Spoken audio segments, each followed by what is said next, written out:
Good morning, everyone. The First Amendment is super duper important. So in this video, I will make an analysis of it. If we are to understand the First Amendment and, frankly, the Constitution, we must first ask a foundational question. What is the First Amendment? What rights and protections does it truly acknowledge? The First Amendment begins with, Congress shall make no law respecting an establishment of religion. This is the Establishment Clause. The framers had witnessed the effects of state-sponsored religion and religious intolerance. They were painfully aware of how official religions in Europe wielded power, persecuted dissenters, and imposed uniformity of belief on unwilling citizens. They resolved that in America, there would be no Church of America, no state-sanctioned or government-endorsed creed.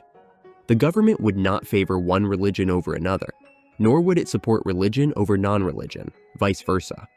This is often referred to as the wall of separation, as Thomas Jefferson described, between church and state, an impenetrable barrier that prohibits the establishment of any religion as the official faith of the United States. The foundational case here is Everson v. Board of Education in 1947. In this case, Arch Everson, a taxpayer, challenged a New Jersey law that reimbursed parents for transportation costs to send their children to private religious schools. The Supreme Court ruled that the reimbursement did not violate the Establishment Clause of the First Amendment. The court reasoned that the state was not promoting religion, but merely providing a secular service, which is transportation, to all students, regardless of the type of school they attended, thus maintaining the separation of church and state. In this case, the court, for the first time, incorporated the Establishment Clause to apply to the states. A landmark case, well known by Americans, is Engel v. Vitale in 1962. It marks a defining moment in the court's interpretation of the Establishment Clause of the First Amendment, setting a precedent against government-led prayer in public schools. The case arose in New York, where a public school required students to recite a short, state-composed prayer each morning, ostensibly voluntary and non-denominational. Nevertheless, parents challenged the practice, arguing that it violated the constitutional principle of separation between church and state. In a 6-1 decision, the Supreme Court ruled that the prayer, even if voluntary and neutral, was unconstitutional, as it constituted governmental endorsement of religion in a public institution. Justice Black, writing for the majority, emphasized that the government has no business composing or endorsing prayer for students, as even indirect pressure on students to participate infringes upon the freedom of conscience. The ruling underscored that the Establishment Clause forbids not only coercive religious activities, but also any state-sanctioned religious exercise within public institutions, particularly public schools. Then comes the Free Exercise Clause. Congress shall make no law prohibiting the free exercise thereof. The government cannot dictate religious practices, compel worship, or ban religious observances of the people. This clause is as absolute as it sounds. Whether a person believes in one God, many gods, or no God at all, whether they worship through prayer, song, or silence, none of these are the government's business. Every individual is free to believe in practice or refrain from practice as they choose. This is not a suggestion of tolerance. It is a binding legal restraint against government interference in personal belief and religious practice. The landmark case here is Employment Division v. Smith in 1990. In this case, 2 Native American drug counselors were denied unemployment benefits after they were fired for using peyote, a controlled hallucinogenic substance in Oregon, during a religious ceremony. In this case, the Supreme Court overruled the precedent in Sherbert v. Verner in 1963 and its compelling state interest test. This time, the court ruled that the state of Oregon could deny benefits.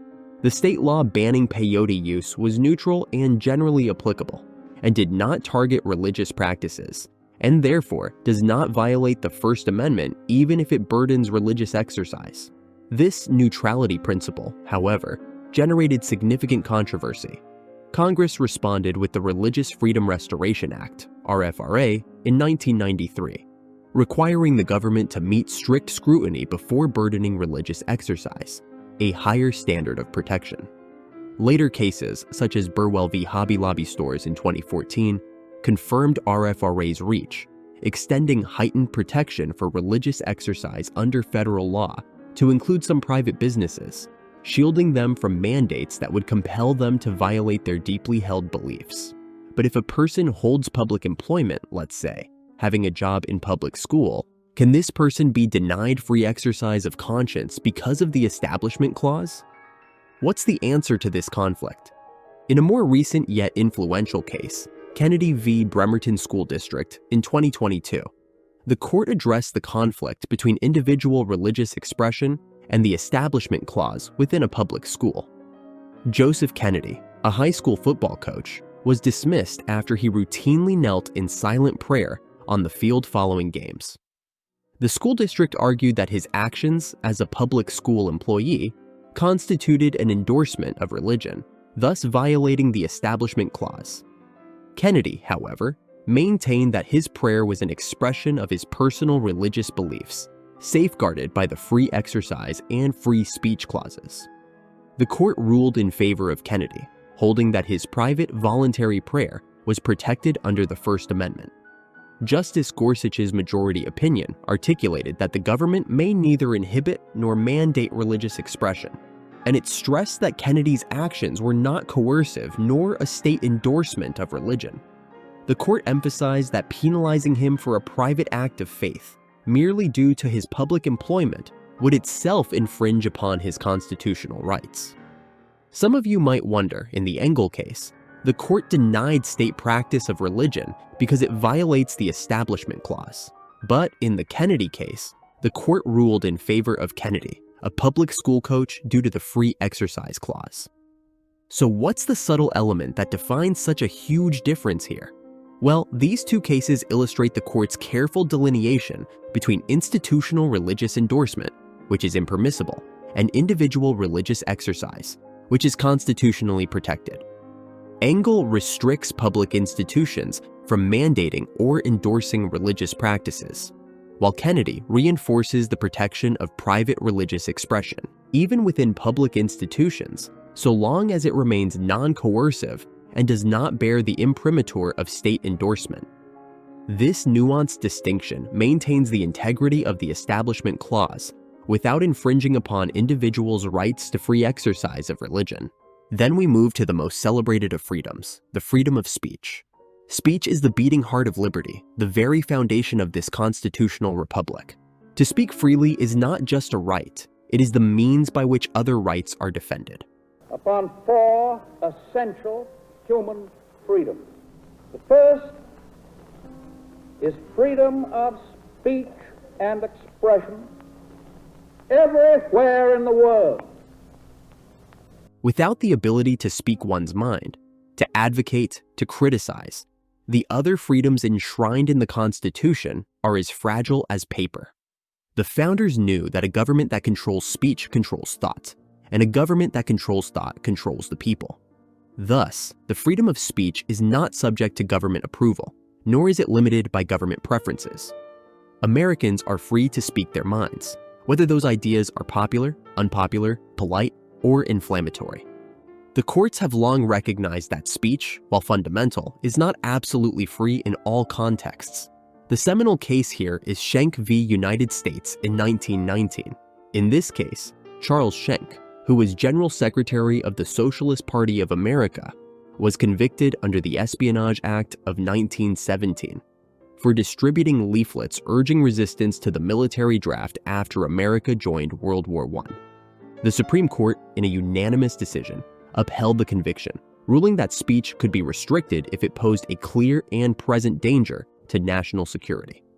The court determined that Schenck's actions during wartime posed a serious threat to national security and recruitment efforts, justifying limits on his First Amendment rights. Think here of Justice Holmes's famous analogy against shouting fire in a crowded theater. Over time, however, the court refined this doctrine to provide broader protection for speech. In Brandenburg v. Ohio in 1969, the court rejected Schenck's less precise test. In this case, Clarence Brandenburg, a Ku Klux Klan leader, was convicted under Ohio's criminal syndicalism statute for advocating violence during a Klan rally. The Supreme Court reversed his conviction, holding that the First Amendment protects speech unless it incites imminent lawless action and is likely to incite such action. The court clarified that mere advocacy of violence, without immediate incitement to illegal acts, does not justify suppressing free speech. This imminent lawless action standard remains the court's bar for restricting speech, making it exceedingly difficult for the government to justify suppressing speech, even speech that is politically controversial or socially provocative. An extreme yet clear example is the Skokie case. In the 1977 case of National Socialist Party of America v. Village of Skokie, neo-Nazis sought to hold a demonstration in Skokie, Illinois, a community with a large Jewish population, including many Holocaust survivors. The proposed march was deeply offensive, socially provocative, and controversial, sparking outrage and fear within and beyond the community. However, under the imminent lawless action standard set by Brandenburg v. Ohio, the Supreme Court ultimately protected the neo-Nazis' right to march, as their planned rally, though provocative and highly offensive, did not present an immediate threat of lawless action or violence. Without specific incitement to imminent violence, the court held that the First Amendment protects even hateful or inflammatory speech. Many of you might ask, but why? They are Nazis. The logic here is simple yet profound. If the government could silence speech based merely on its content or the offense it causes, it would possess the unchecked power to suppress dissenting, minority, or unpopular viewpoints. And that is tyranny. To the vast majority of Americans, even though the totalitarian political opinions are terrible and abhorrent, it is not the government's job to shut them down. In other words, the Constitution does not permit the government, even if a democratically elected one, to become an arbiter of acceptable ideas. Instead, it compels society to confront even its most detestable political opinions through the force of democratic discourse rather than the force of government coercion. If, indeed, such a society truly believes in liberal democracy, rather than merely paying lip service. By refusing to make an exception for hateful speech in Skokie, the court reaffirmed that the First Amendment's protections are universal, safeguarding the liberties of all, and ensuring that freedom of speech remains a cornerstone against government tyranny. Another clause is about the freedom of the press. This clause extends the guarantee with good reason. In the 18th century, the press was not merely a profession, it was the very essence of public discourse. Newspapers, pamphlets, and broadsides spread revolutionary ideas, informed the populace, and challenged authority. The framers understood that a free press is not merely a luxury to self-governance, it is essential. Without the free flow of information, unchecked by government censors, the people are left in the dark, subject to whatever truths the government chooses to release. This clause prohibits prior restraint, censorship, or control over what may be published.